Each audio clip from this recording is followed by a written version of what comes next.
Welcome everybody. It is Monday, the start of the week. And I do have to say it's been a busy Monday, so forgive the late posting. Also forgive the ceiling fan in the back. It's hot as shit in my room and money. So I don't put on the AC until the nighttime. Ceiling fans are the way to go. Oh, you guys, it's been a busy day. So I actually inspired by this is going to be kind of a long reach around. I'll explain more later after the break, but I spoke to somebody that I used to know in high school. I guess I still know her, but somebody that I went to high school with was probably the right way to say that. And she put me on to, I feel like sometimes like I said, and I mentioned this in a very early podcast, that I don't listen to my own podcast. I know it's weird, and I actually didn't think I would be that kind of person because, I hear celebrities. There are some celebrities. I want to say it's Holly Marie Combs, that she hasn't watched any of the season finales or the series finale of Charmed. And, she starred in it. She lived it. She did it, but she hasn't personally seen how it turned out. And there are a couple of people or celebrities that are that way, that they don't sit at home and they listen to their work. I am the same way. I am recording what I'm saying now, and I know the gist of what it is. I do not remember what I said, and I don't even listen to hear if it came out good or not. I like being authentic. So I give you guys exactly what it is. No editing. I listened to one of my podcasts today because this girl told me that what I said was very comforting to her, and I don't really find myself to be a comforting person at all. So I decided to listen to it, and I'm like, wow, I'm really glad that it helped her. What the fuck did I say that really reached out to her, that gave her the impression that I was a comforting person at all? Because I'm not. And as I was listening to it, I just realized that you guys are expecting me to say something profound, but actually I was going to say I listened to it and I heard my own garage opening in the back when my dad was coming into the house with the kids. And I am so sorry that loud noise is so annoying. So that's the ceiling fan triggered that, because that's really bad. But otherwise, I was listening to it and I think she helped me. She doesn't realize what she did for me today. She gave me a way to ground myself in the belief of the person that I always thought I was. I'm going to elaborate on that after a break. I noticed that in I think maybe it was Wednesday's episode of my podcast, I said that we were going to take a break, and then apparently my ads just didn't come through. So I guess you got lucky and you heard that shit ad free. I tried fixing it, but here's hoping that when I say we are about to take a break, that my ads actually kick in through. So stay tuned. We'll be right back. All right, everybody. And we are back. Hopefully you did just hear a commercial.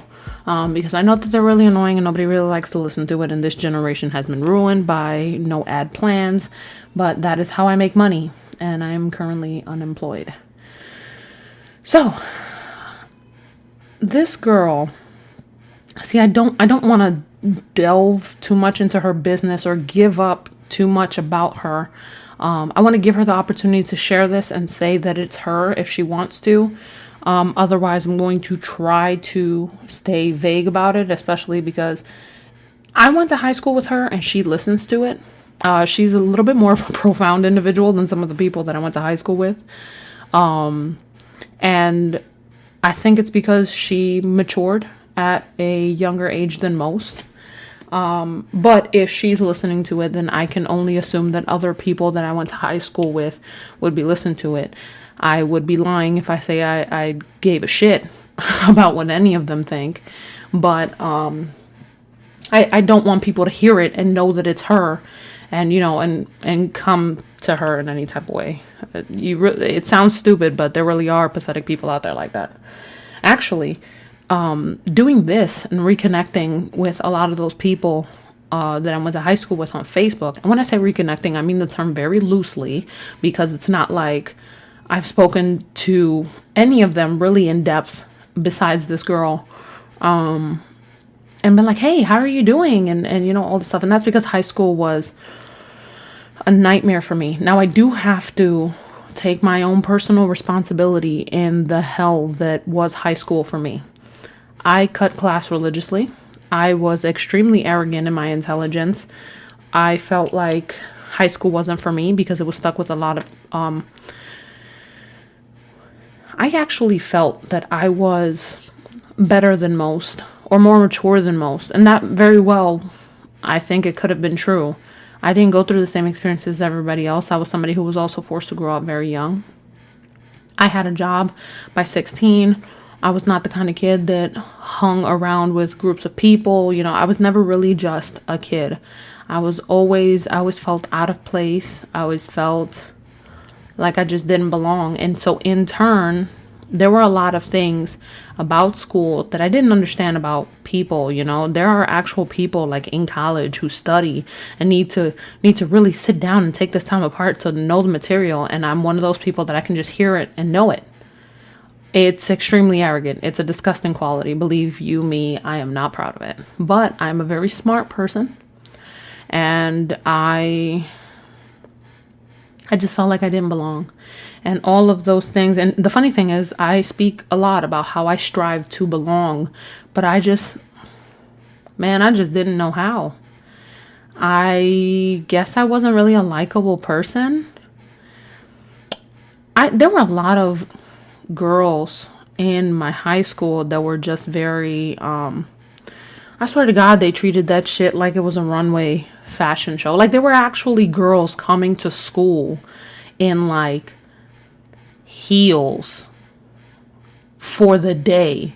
Like these bitches would stroll in with purses and heels on and jewelry and makeup, like a full laid face, like they were about to go in a runway show. And it was just like, bitch, we juniors in high school. What the fuck are you doing? And not to say that, you know, you shouldn't dress well, but I guess I'm just sitting there thinking if I would ever let my daughter leave the house that way. And then I'm like, maybe they look that way because they don't have anybody to tell them not to leave the house that way. So, I mean, it was annoying to me because I felt like these girls were the epitome of popular. And, you know, my very first day, I remember what I wore my first day to high school. I had on a royal blue shirt and I had cut my hair into bangs, you know, because I'm so sophisticated now that I have bangs. And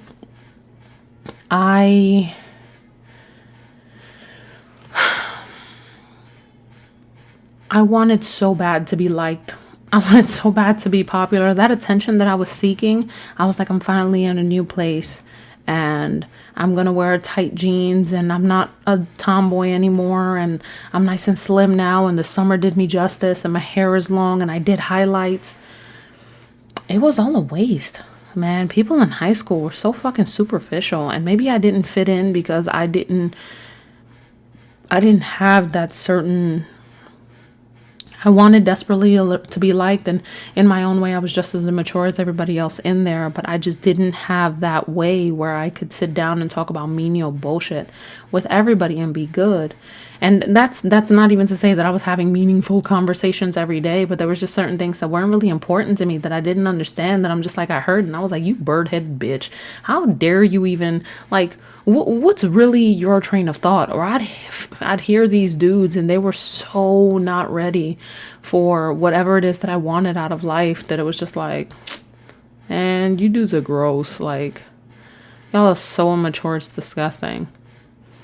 But this girl, she I always thought she was a pretty cool person, you know, and she thanked me today for doing something that, quite honestly, it's not that I didn't remember that I'd done it. It just wasn't at the forefront of my mind.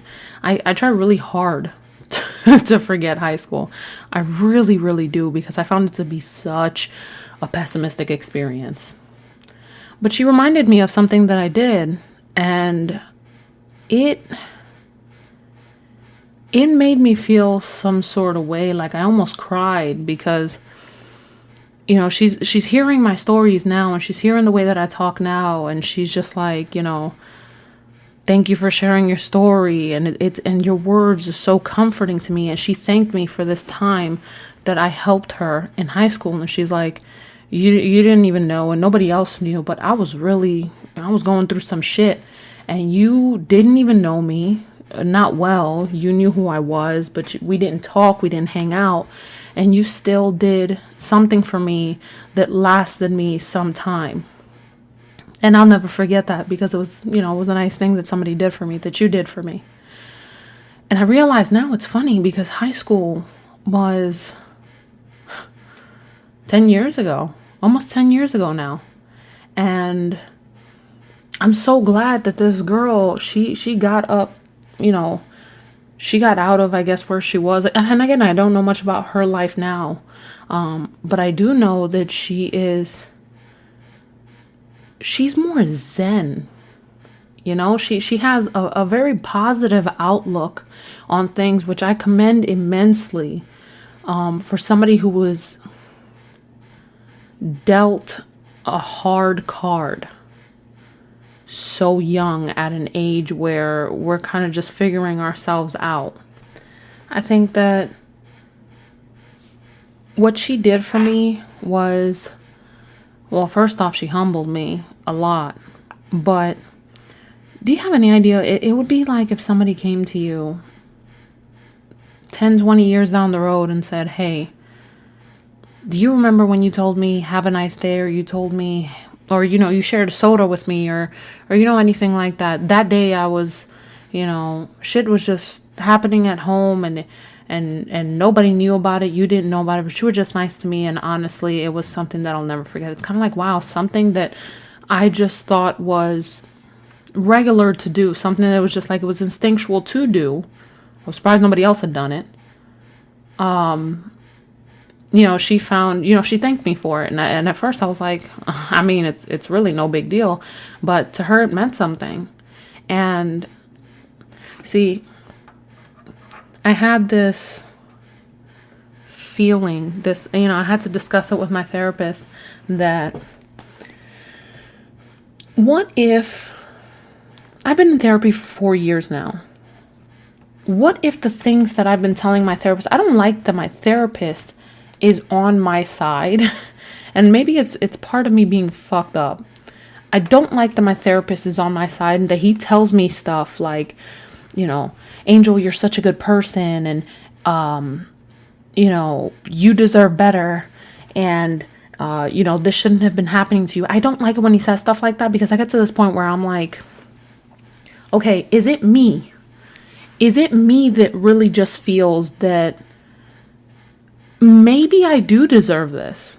After a while, you start to think, they say that, if shit just, sometimes you gotta sit back and look. If, 50 dudes break up with you, you might want to consider that you might be the reason why that's happening. You're the one with the problem.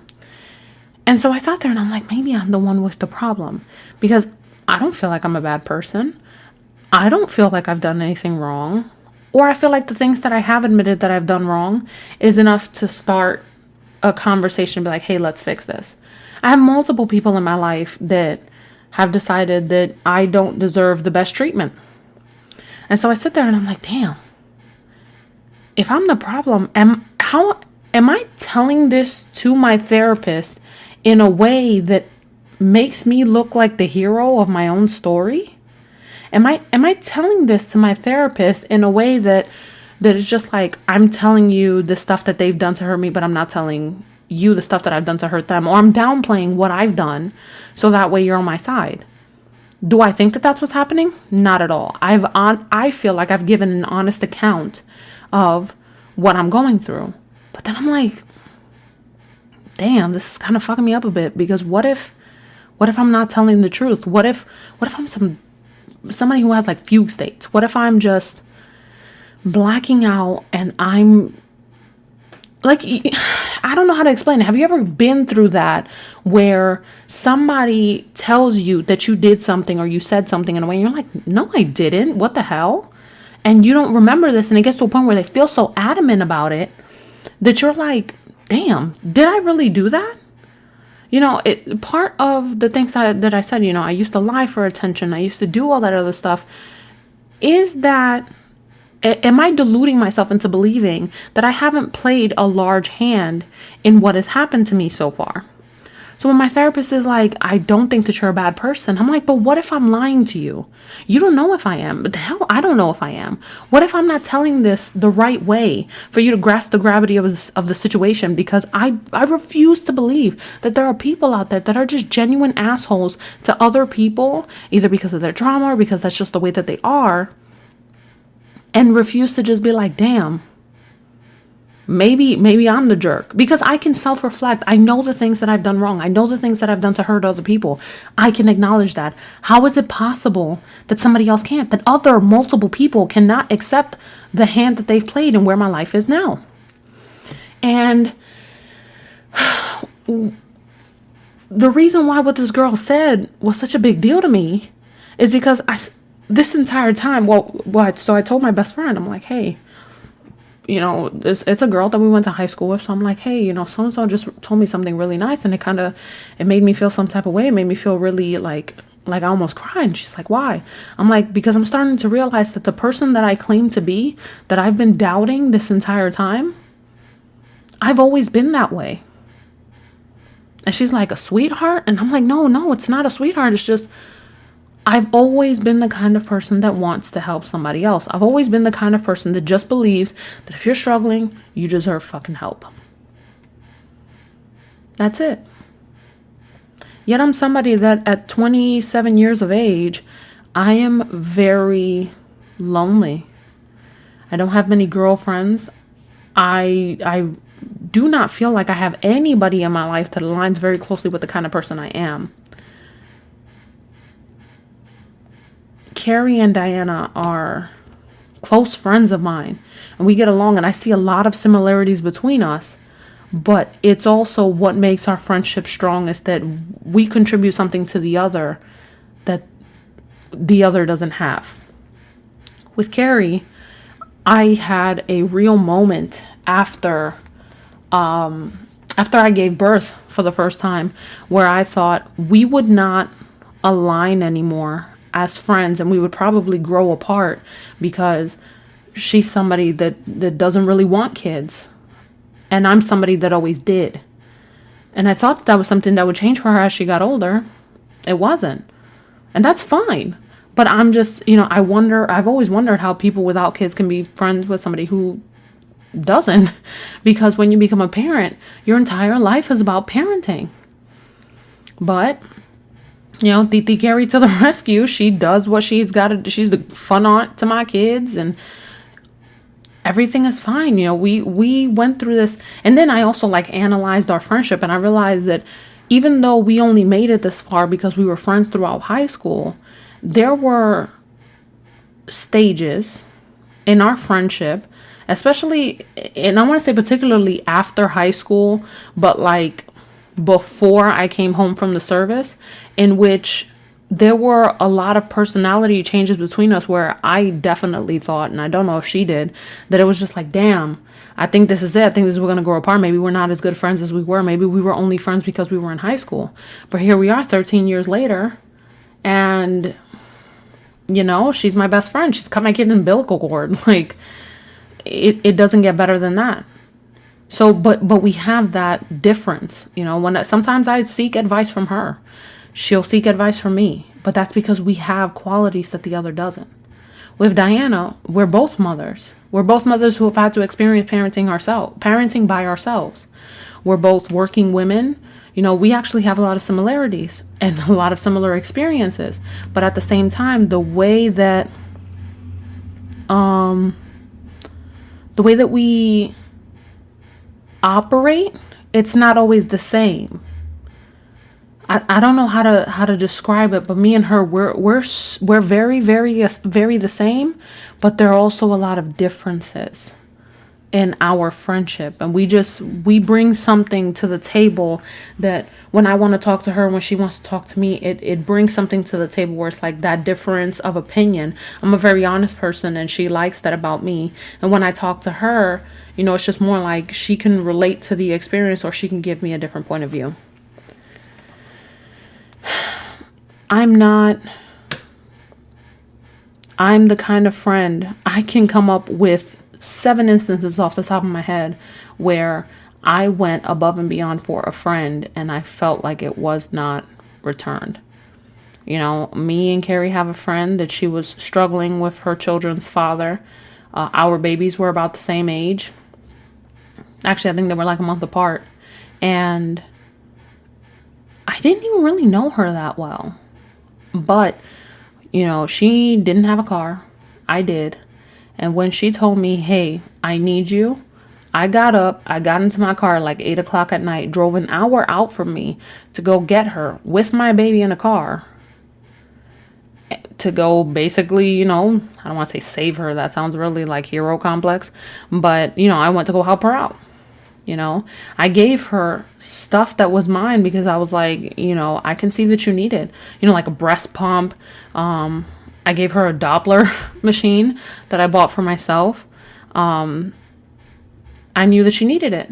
So I gave it to her, even though because my baby was the same age and then I subsequently got pregnant, there were things that I could have used, but why not? I knew that I was in a better position than her to do so.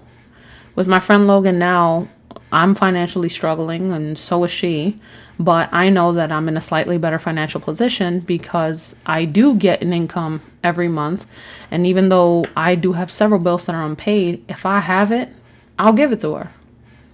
And I've been that way for as long as I can remember. Even before the service, I had a friend who was in a relationship that wasn't great. I think the guy was abusing her. I know the guy was abusing her. Against every fiber in my being, she invited me to go with her to a hooky party when I think I was like 15. And I was like, I got a really bad vibe about this. But because I got a really bad vibe about this, I'm going to go with her because something wrong is going to happen.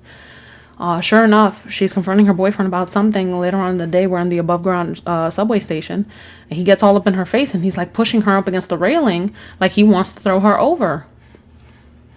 With no regard for myself. I ripped that boy right off of her and he punched me in the face. I grabbed her, threw her onto the train. As soon as the train came into the station, we left. We went to her house, got up all this shit and threw it out. Kid you not 24 hours later, she was with the dude again. And after that, I was just like, nah, B, I can't do this. I really can't do this. After that, we didn't even go to the same school, and this was around high school time. I was like, this is something that I gotta let go. And we didn't get back in contact again until we were adults. I've always been that way. And then so I sit there and I'm like, okay, somebody else has proven to me that I am the way that I am. Y'all hear the clickety clackety. That's because I got my nails done today, and I'm sitting here doing the obnoxious bullshit, clacking my nails while I'm talking. She proved to me that this is somebody that I've always been, which gave me a sense of security because it's like, oh my God, thank God I'm not fucking crazy. I am this kind of person that I think I am. Trauma has happened. Time has passed. I became harder. My skin became tougher. But underneath it all, I still am that person. So maybe I'm not lying about my experiences. Maybe, it's a problem when you're being gaslit. You really sit there and you think for a minute, you're like, fuck, am I being crazy? Is this me? Am I creating this problem? And that's because the other person is making you believe that you're the problem because they refuse to take responsibility for their own bullshit. And I'm going through that right now where it's like, how is it possible? How do you expect us to move forward if we cannot address the problem? Oh, the problem's going to get me upset. Yes, I know. We need to get past that level of discomfort to discover this if we're going to fix this problem. There's a lot of people out there that say, people can't change, and, after some time you got to go ahead and you got to free yourself. But what do you do when you see somebody genuinely trying to fix who they are? When you've been with somebody long enough, especially there's like a certain age bracket. So with little kids, even if right now my kids are 5, 3, and 1, I can treat them a certain way and force them to, not force, ooh, that sounds bad. Ooh, gross. So sorry I said that. I can raise them to be a certain way and guide them to be a certain way. Give them rules that I expect them to follow. Cool. Between the ages of 9 and 11, they call it the golden age, because it's this very malleable age in children's lives where everything they have been taught can still be thrown out of the window, and they can be taught an entirely new set of rules and ways to handle things. And it's like the predator's perfect window to groom your child into forgetting everything that you've shown them as a parent. It's a very scary fucking thing. I feel like adults have that malleable age. So your brain, oh my God, I've really been talking for this long without a break. Ugh, y'all are gonna hate me for this, but let's take a quick break because I do gotta make my bread, and then we'll be back for the finishing part of this segment. Stay tuned. Damn, y'all, I'm out here trying to pay bills and y'all really let me talk like that. I'm saying that like there's anybody here to stop me. It's really just me. But when I get passionate, fuck it. So as adults, your brain isn't fully formed. You're still considered actually a teenager and adolescent until you are 25. You are a young adult until you're 25. Your brain isn't fully formed. Your part of your brain where all of your inhibitions and your impulsivity, that's what it's called. Your impulsivity, it's not matured until then. So when you think you're an adult and you're going through shit when you're 23, 24, you're not even fully there yet. And then you hit 25, and then you have better control over yourself. And then I feel like once you start hitting like 27, 28, 30, it's like a whole new level of life has been unlocked. I met my kid's dad when he was 27. His brain was supposed to have been fully formed by then. I am entirely convinced that having lost 9 years in military service, where they literally break your spirit to become a soldiering robot, I think that really affected the way that his brain developed. It sounds crazy, but I'm being 100% positive, because by the time he got out, all time had stopped for him. He was going to college again when he got out. He was going to college for the first time when he was getting out. There were so many things about life that he was experiencing on the outside for the first time when he was 27. He didn't have the normal experiences that everybody else does. Now, almost 9 years have gone by. And I have to say that while he still has a lot of fucking issues that piss me the fuck off, and the way that he used to be has resulted in consequences that will forever last, no matter how much he grows as a person, I am genuinely seeing a new calmness to him and a new openness to him that I didn't see before. I have literally seen him grow in front of my very eyes. Now, when we met while he was 27, I was 18, but I feel like even though he had more mature life experiences than me at that point, we kind of were both growing as people. And now we're both at a much more tame part in our lives at our respective ages. And I see it. He's still fucking crazy. He's still got really horrible character traits, but I love all of that about him. I mean, I don't love the fact that he's fucking narcissistic sometimes, but I'm saying that I love him as a whole. I love his progress that he's made as a person. I love the way that he's grown. I love the way that he still has his imperfections, but they're so much more tame now because I can see him, his growth. I can see how he's changed. And so I still second guess myself, but I feel like the reason why what she said hit me so hard is because it's like, I've grown as a person, but at my base, I'm still who I thought I was. And all of this time, you know, I was saying this the other day. I am at a place now where I am trying to heal myself. I want to get back to this place where I was with God. I want to have unwavering faith. I want to have positivity in my life. I want to believe that everything is going to be okay. I want to move past this trauma and the bullshit tar that it's left me with, that bad taste in my mouth. And I want to put my growth to use. I'm tired of hearing myself say that I'm going to be alone forever, that I'm never going to trust another man, that I'm never going to blah, blah, blah, XYZ. Because quite frankly, I don't care if I spend the rest of my life alone. I really don't. I have had my fair share of bullshit, and it sounds crazy, but I really just don't have anything left to give anybody else. I do not have high expectations in me. I barely got low expectations in me. And I've gotten to a point in my life where I'm used to not being accountable to anybody but myself and my children. I am not going to good morning baby you every day. I'm not going to be the good night, sweet love, all that other shit at night. I'm not going to tell you where I'm going. The only person that I'm molded to that to is my kid's father. But that's because we've been together for so long that I understand how he works. I understand how he operates. And I understand the things that I want to do to make him feel comfortable.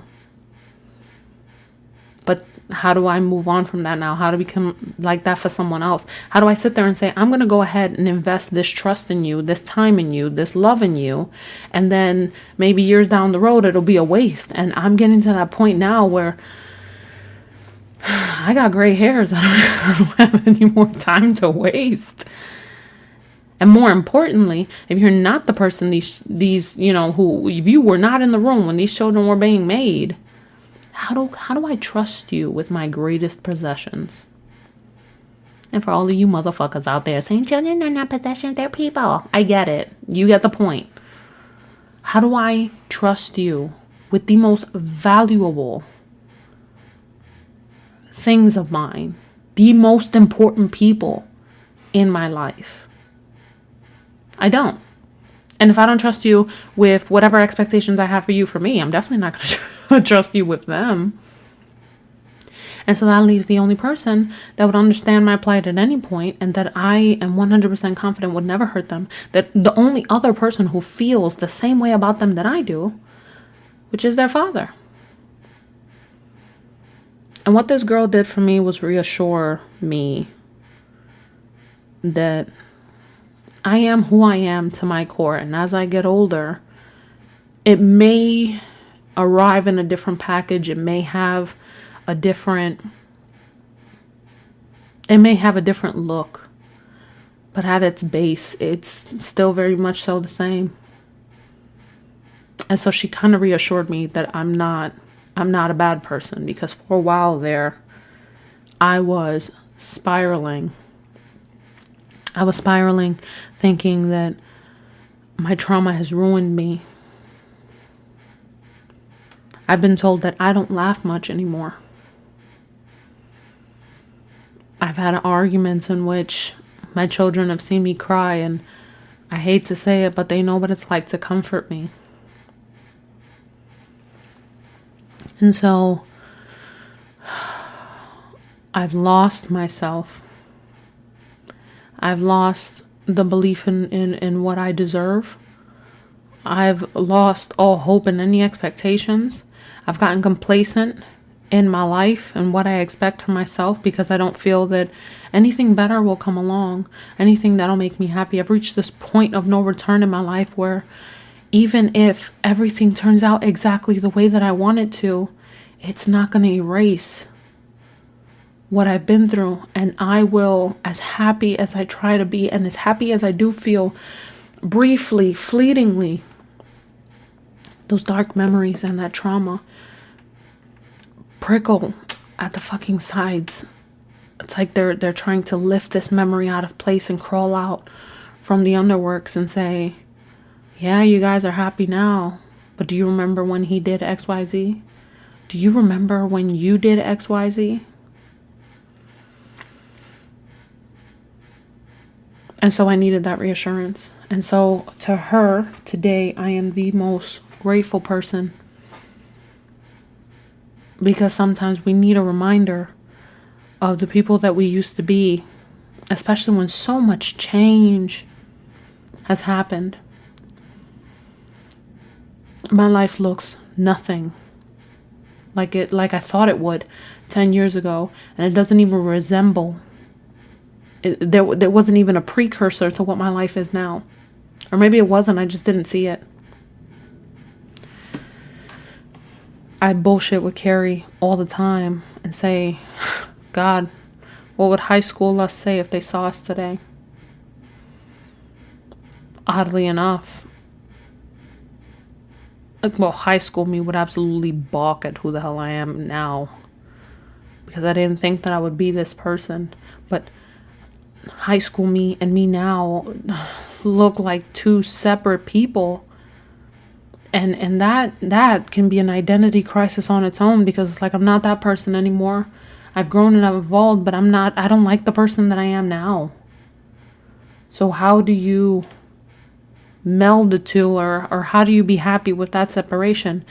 And she basically let me know that I am chilly, that she knew me when the chili was being made, when the ingredients were being gathered. You know, and over the years chili was made and there were missing ingredients. There were ingredients that was like, needs a little bit more of this. And I'm nowhere near a finished pot, but at its base, I'm still chili. And no matter what you add to it or take from it, it will always be chili. So thank you. You know who you are, for reminding me that I'm chili. And not just a sad ass pot of ground beef. To close off this week's episode, I want to read a poem by Charisma Bennett. It resonated because I was thinking about, my spiritual episode, and I think it couldn't have come at a more perfect time. And so I'm going to read it to you guys.